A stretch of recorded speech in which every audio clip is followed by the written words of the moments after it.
Hello, it's Mrs. Petrakis. I'm going to be reading a story to you from the Spark Story Bible about Naomi and Ruth. Naomi lived together with her two daughters-in-law, Orpah and Ruth. They were the only people left in their household. Even when times were hard because a famine hit the land, the three were always happy together. "Girls," Naomi said one day, "I've been thinking, life is better where the rest of my family lives. Let's go there." So they packed all of their things and started off. Plod, plod, plod. It was a long and dusty walk.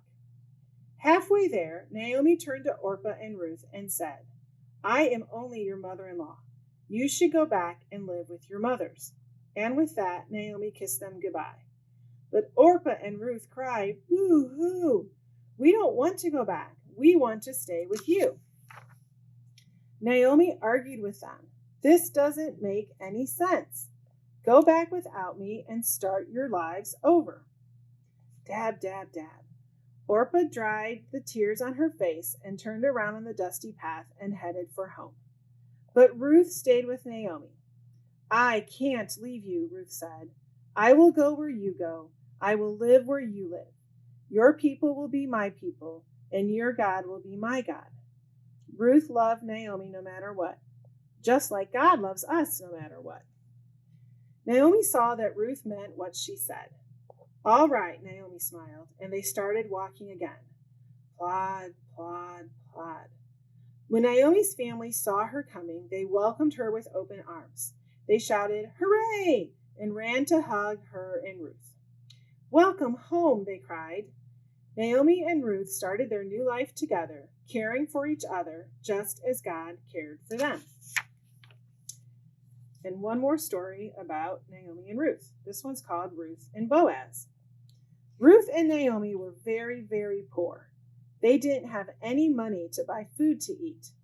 Ruth said to Naomi, "I'm going to go to the field nearby to pick up some of the leftover grain so we can make some bread to eat. Hopefully, I'll meet someone who can help us." In the field, Ruth walked behind the people who were harvesting the grain and picked up the leftovers for herself and Naomi. In the evening, she would grind the grain into flour and use it to make bread so they could eat. Ruth was a very hard worker. Ruth didn't know it, but she had picked a field that belonged to a rich man named Boaz. Boaz was also one of Naomi's relatives. When Boaz saw Ruth, he asked, "Who is that young woman picking up the leftovers?"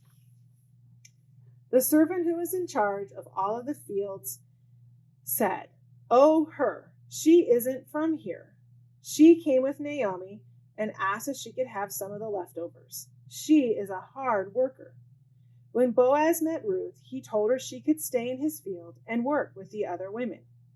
"If you get tired or thirsty," he said, "please stop and rest and have a drink of water." Ruth was very grateful. "Why are you being so nice to me?" she asked. Boaz said, "I have heard how hard you work and how kind you have been to Naomi. I think God must be very proud of you, and I would like to help you."